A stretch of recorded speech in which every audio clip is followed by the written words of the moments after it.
Chapter 5. Despair and Redemption. You can be the outcast or be the backlash of somebody's lack of love, or you can start speaking up. Nothing's gonna hurt you the way that words do. Sarah Bareilles. Redemption, the act of saving something or somebody from a declined, dilapidated, or corrupted state and restoring it, him or her, to a better condition.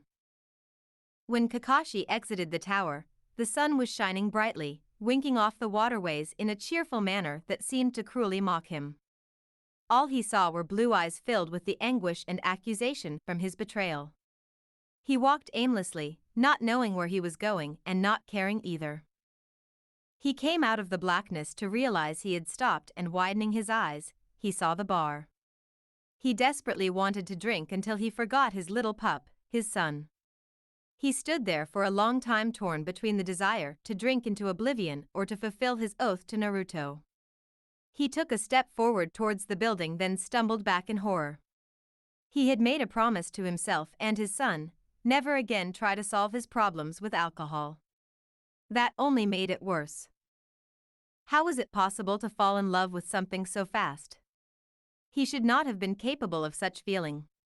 He thought that part of his soul was destroyed forever.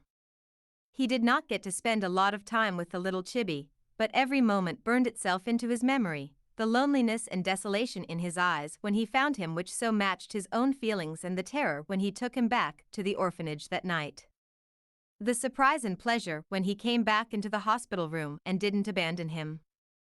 He also remembered the first time he laughed when Kakashi raced across the rooftops.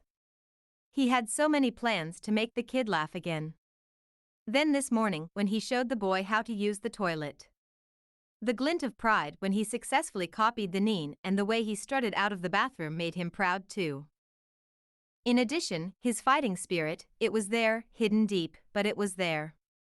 When the copy nin forced him to go outside, the boy fought back with recklessness and tenacity that Kakashi knew was inside him. He had a lot of his mother inside him. He had been so looking forward to discovering every facet to his personality. It did not matter that Naruto was not his flesh and blood, he was his son. His increasingly shaking hand covered his eye in an attempt to control his rage and desperation. He couldn't breathe, not without Naruto. He suddenly had an urge to kill everyone. Why should they be going about their lives when he was so desolate? What did he do to deserve this? Why did they get to be so happy when his world was so bleak and dead? He looked down at his greensucker-stained hand and clenched it. He could not break down, not here, not with all these people around him. His rage melted away and changed. He stood still and tried to control his rising panic. He just could not break down here. Gone was his tightly controlled mask that everyone saw. All that remained was the raw, naked emotion of a broken man. He shoved his tightly fisted hands into his pockets and turned around to see Guy inches from his face. "Yosh Kakashi, my rival, where is that supremely youthful specimen from yesterday?" he shouted before he got a good look at Kakashi. "I have a gift for him." "What's wrong?" What he saw shocked him. He had never witnessed such pain before. He's gone. They took him away from me, Guy," he stuttered. His eye held a pleading expression that was not lost on the observant shinobi. Guy understood immediately what he needed to do. "I owe you one, my rival," he said in an undertone, then cold-cocked the famous copy nin of Konohagakure. He quickly caught the now unconscious Kakashi before he hit the ground, threw him over his shoulder and ran away faster than he had ever before. Seconds later, he arrived at his friend's apartment building, going through the window and set him on the couch. He went into the kitchen and made them some tea. It wasn't long before Kakashi awoke. Rubbing his jaw ruefully, he sent Guy a grateful look. "Thank you." "How did you know I was about to lose it?" he asked. "We've known each other since we were but mere youths. Now tell me what happened." He leaned forward and put a cup of tea in the nin's limp hands, then one for himself. His attention never wavered as he looked at the pale nin. His grave manner was so unlike him, for which Kakashi was grateful to see. While Guy patiently waited, He held the warm cup in his hands for a bit, trying to slow his speeding thoughts. Finally, he answered, "The council refused my adoption request and took my son back to the orphanage. They are using the fact that I attacked a civilian to justify their actions, but I just know there is more to it than that." "Did you? Who did you attack?" he asked in surprise and shock. "I already told you about her, the matron from the orphanage. When she was about to abuse Naruto, I grabbed her hand and threw her across the room in my anger." When he saw Guy's expression, he defended himself. "It wasn't hard enough to hurt her. Anyway, I could not allow her to harm an innocent child. You've seen him, that evil woman has traumatized him. What else could I do? What can I do?" He looked down at the cup in his hands and said to himself, "I can face the world when I see him smile." Guy considered what Kakashi said thoughtfully before answering, "I am very happy that you found someone that means so much to you. You know, any man can be a father, but it takes a special person to be a dad. You will get him back, my friend. I know it. You need to prove her misdeeds, especially if that is the only reason why they are denying your application. You were justified in what you did.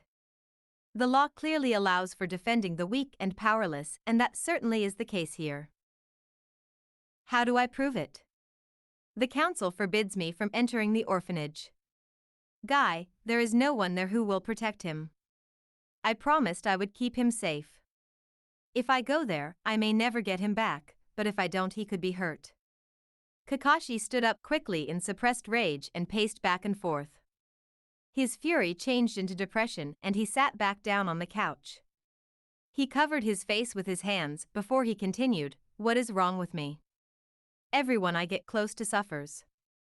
I thought Naruto was my redemption and that my curse was finally broken."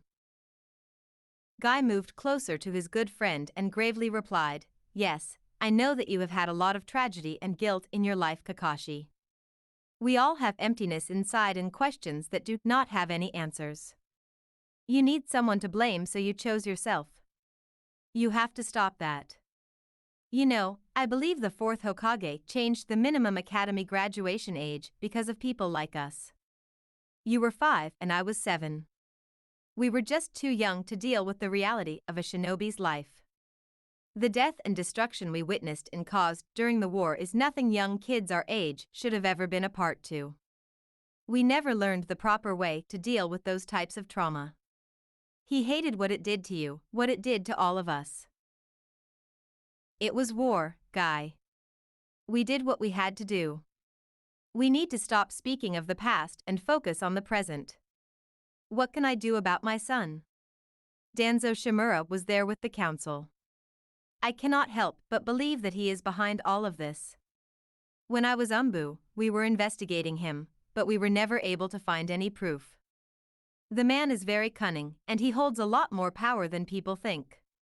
We believe that he was running some sort of secret paramilitary organization. What if that is the reason why he wants Naruto? What if he wants to turn him into some sort of weapon? I will not allow that man to get a hold of my boy." Guy gave him a sly smirk. "You may not be allowed to enter the orphanage, but there is nothing forbidding me from doing so." He stood up, thwacked Kakashi hard on the shoulder, and said cheerfully, "You think everyone close to you suffers, huh? I think you just don't realize how many people care for you. Let me show you." The taijutsu master bit his thumb, made rapid hand signs, and summoned a few of his messenger tortoises. "All right, I want you guys to find Genma, Kurine, Asuma, and Hayate. Tell them to meet me here as soon as possible." The tortoises disappeared with a pop, leaving the two men alone. Oh. It did not take long for everyone to arrive. Within a half of an hour, everyone had gathered together while Guy explained the whole situation. They made a plan, which actually made Kakashi hopeful. As he looked upon his fellow Jonin, he couldn't believe that they were all so willing to help him. He felt so humbled by their show of support. Guy was the first to leave on what he called the puppy protection mission. He carried a small special bag from Kakashi to give to the boy. At the orphanage, Naruto was still asleep on a bed the umbu set him on. The matron fingered the wound on her cheek and the bandaged arm, then looked down at him in hatred. It made her angry to see him sleeping there on that bed as if he belonged there. The little monster shouldn't be here among all these innocent children. What if the demon escapes and kills someone? He should just die already. Danzo needs to hurry up and get the little bastard, she thought. Her hands itched to strangle him, but she was afraid of what Hatake would do. She wasn't so sure that the Hokage could even protect her from the teenage Nin. He was just too deadly. She was just about to take the blanket away from the boy, just for spite, when one of the helpers came in to tell her that a shinobi was at the door. Huffing in frustration, she went to see who was calling. Guy stood waiting just inside the door. When the matron came, he announced to her loudly, "Good afternoon, my fine woman. I am the youthful Might Guy. I am here to watch over Naruto Uzumaki. No need to worry about having to bother with him, for I and my fellow youthful shinobi will be taking over the duties until a final decision has been made." He gave his most perfect and obnoxious, nice guy pose with the thumbs up and would not take no for an answer. After arguing for half an hour, she gave in and led him to the locked room. Guy looked around the dreary room, then sat down on the edge of the bed and waited for the boy to wake. The little chibi slowly blinked his eyes open and looked around in confusion. That green man was there and he was smiling at him. He nervously edged away from him. He could hear the happy sounds of children playing in the background and knew where he was, the bad place. He felt so lonely and scared, tears welled in his eyes, and soon he began to cry. Guy moved closer to him and said gently, "Do not worry, young Naruto. Your daddy sent me here to watch over you. I promise nothing bad will happen to you." He carefully sat next to him and showed him a little bag. "This is for you. Your daddy asked me to give it to you." He put the bag down between and waited for the chibi's curiosity to get the better of him. He scooted over and looked into the bag. His tears stopped as his eyes lit up, and with a trembling hand, he withdrew his teddy bear. He rubbed his face with the soft fur and inhaled deeply. He had it in the bed last night and it still smelled of his daddy. He smiled wide, hugged it and kissed it softly on the nose. "My dada?" he questioned Guy. Guy rubbed his head. "He will be here as soon as he can. Me and your daddy's friends will stay with you, okay?" He pouted and turned his body away, but a second later, afraid of the man leaving him there alone, said, "K." His daddy liked the man, so maybe he was okay. I.e. Oh. Guy stayed with the boy for 6 hours. Kurenai arrived that evening to replace him. The young Jonin stayed with Naruto together until he wasn't scared of her. Every 6 hours another Jonin came to relieve the other, never leaving the boy alone and never leaving him to the mercies of the lady in charge or any of her workers. They played with him, fed him, and took care of all his needs. Slowly, he learned to trust the shinobi and like them. They protected Kakashi's most precious treasure because they loved him and the boy as well. They all wished they had a better answer each time the chibi asked for his father. Hey-8 hinged into him to try to make him feel better, but it didn't fool the boy. Naruto's nose was too sensitive. Kakashi was not having an easy time of it. He had never before put complete faith in others to do something for him. He was set and ready to confront Danzo, but the men put a stop to it immediately. Genma and Hey-8 held onto his arms while Asuma tried to talk some sense into him. "You cannot become involved in this, Kakashi. You might forever lose your chance to get him back. Do you really want to risk that? Trust in us and our abilities. We will not fail you." He knew they were right, but it was a bitter pill to swallow. He looked at his son's bed one last time before falling asleep. The nightmares started soon after. It was more intense, more real than ever before. The smell of acrid smoke and burning flesh filled his nose. The battlefield, littered with the corpses of friends and enemies, called to him. He stepped out into it with the half-crushed body of Obito beside him. He turned to Kakashi and spoke, "Still dancing with your demons?" Blood pooled in the empty eye socket and slowly dripped down to his smiling mouth. "You are a victim of your own creation, you know. You chose to relive this over and over." His bloody grin spread across his face in a comical yet gruesome way. "Ooh, now this looks like fun, changing things up are we?" he said, pointing down. Knowing what he would see, he looked anyways, helpless to do any less. This time it was not Rin standing down there amongst the enemy Nin, caught in the ambush. This time it was the small body of Naruto. He was scared and crying as the enemy drew closer. Standing next to him was a younger Kakashi, wild with battle lust. "No," he shouted to his younger self, but it was too late. He watched powerless as his 13-year-old self attacked one of the Nin who twisted out of the way the last second. Too late, to stop his momentum, he shoved the Chidori through the little boy's chest. The body seemed to fall in slow motion to the ground, dead before it landed. Kakashi watched it all happen, still unable to turn away. "Why do you show me this, Obito? You were never a cruel person." He held the small body in his arms and stroked the blonde hairs. His grief was beyond tears, beyond words.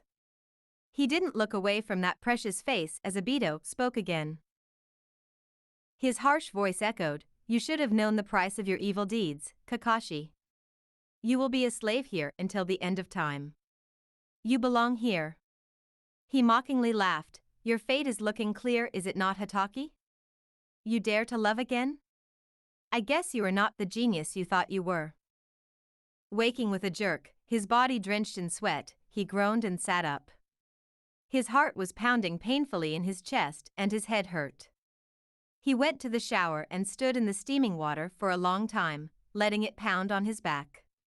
When he finally got out, he saw the clothes that Naruto was wearing when he first found him lying next to the basket. In anger, he picked them up and took them into the living room. He started a fire and burned them in satisfaction. Oh. Kakashi received reports constantly from his friends, but he missed the boy. Every time he went into his bedroom and saw the small bed, he remembered his pup. Food didn't taste good and the sun just didn't seem to shine as brightly. He and the others worked tirelessly on a solution to his problem. The days crawled by. The nights were even longer. The matron resentfully allowed their entrance and tried to spy on them. None of them would allow it. They were highly trained shinobi, and she was just a civilian. They instead spied on her. They found she was stealing away throughout the day to meet with Danzo. The man was good. They were never able to get close enough to get any useful information. Hei 8 broke into her office and was able to find evidence of theft.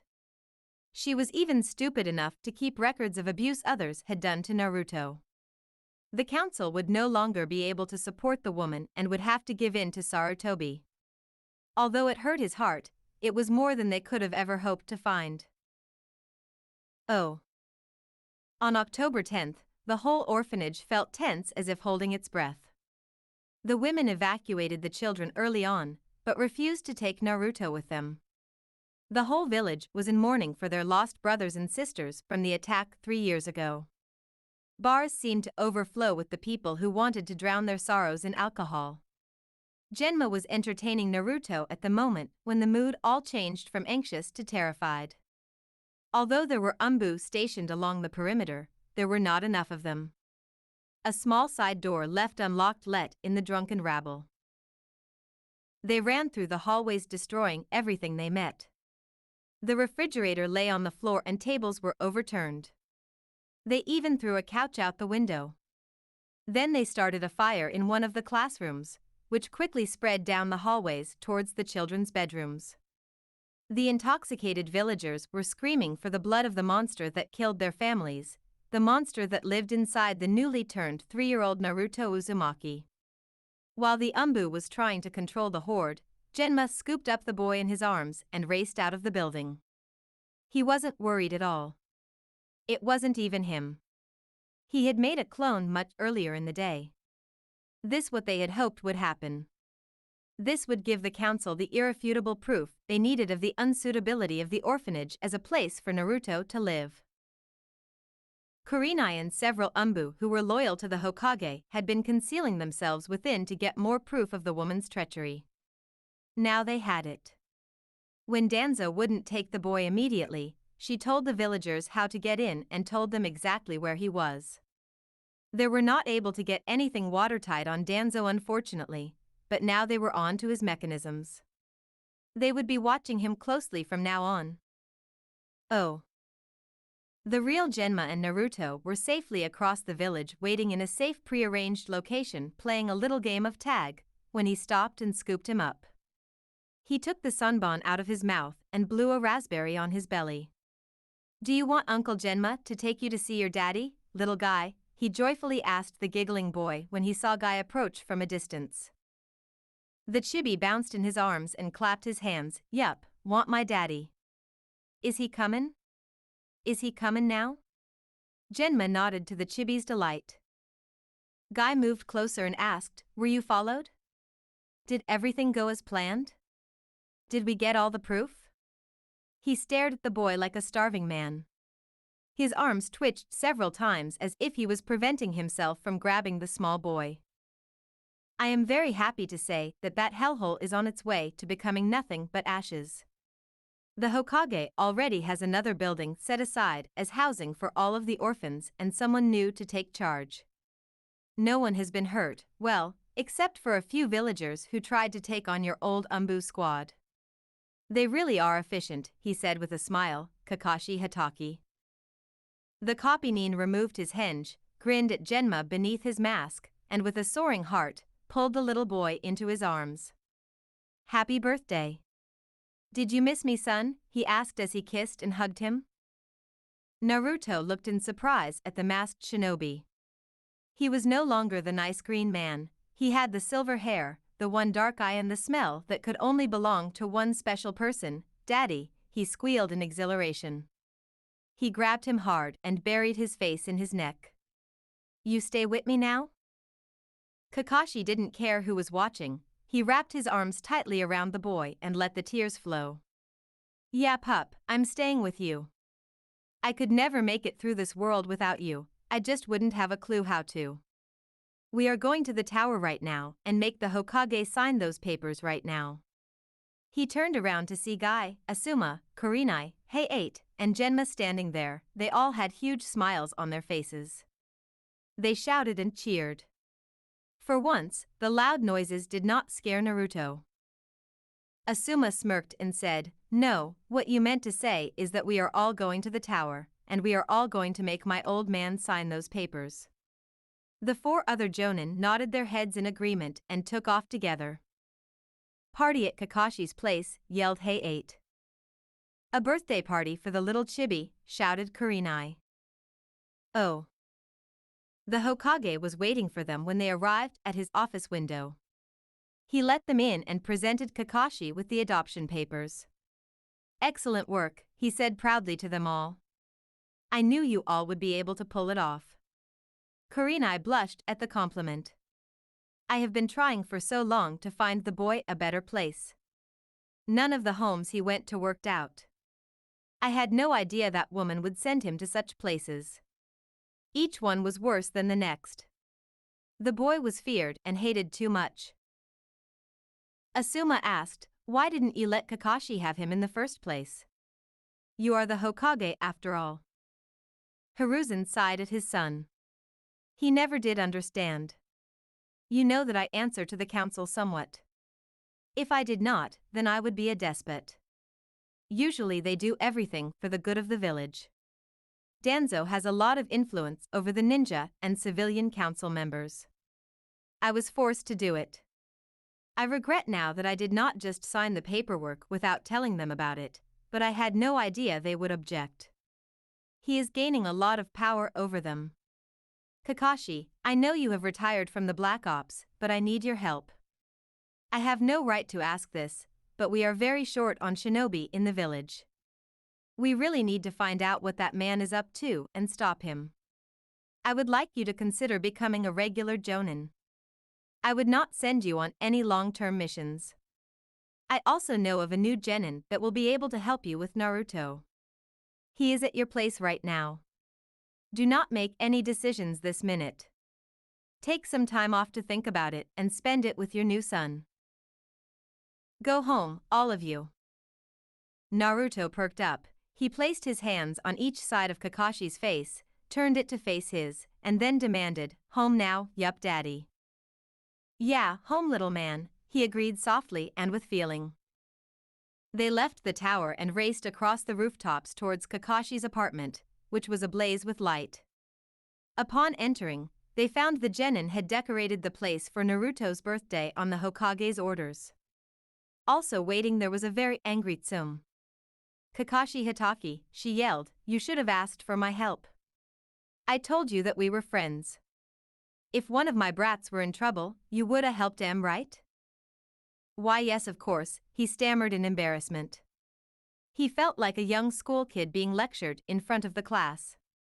The feeling was only made worse when Asuma snickered and Kurenai whispered in his ear. "No doubt about it, that woman is downright scary," he thought. "Don't ever forget it again, boy," she snarled, then yelled to everyone, "Oi, let's get this birthday started already. Hana, Kiba, get in here." The kids came in from the bedroom where Kiba had been napping and Hana reading. As soon as he and Naruto spotted each other, they jumped in excitement. "Happy birthday, Naruto. Guess what? I got you a ninja action figure with a ninja hound. We can play together." As the Kopinin watched his son and fellow shinobi devour insane amounts of sugar in the form of birthday cake, he could not help but think, "My world is finally complete." Alright, guys, that's gonna be God, I have the worst memory of anyone that I know. Part 4. Okay, I thought it was part 4. Of What If Naruto Was Adopted by Kakashi. I hope you guys enjoyed this part. I know y'all didn't get the like goal, kind of spoiling you. I think my schedule is I'm gonna upload once every 2 days. And I mean, I might miss a few days. I might be a little bit early a few days. And honestly, I don't even think I'm gonna ask for a certain amount of likes, but I mean, as I just want you guys to like, comment, subscribe, tell me what you loved about it, tell me what you didn't like, tell me what you want to see, and I mean, yeah, I hope you guys enjoyed this and had a good day. I will see you tomorrow or the day after. Bye.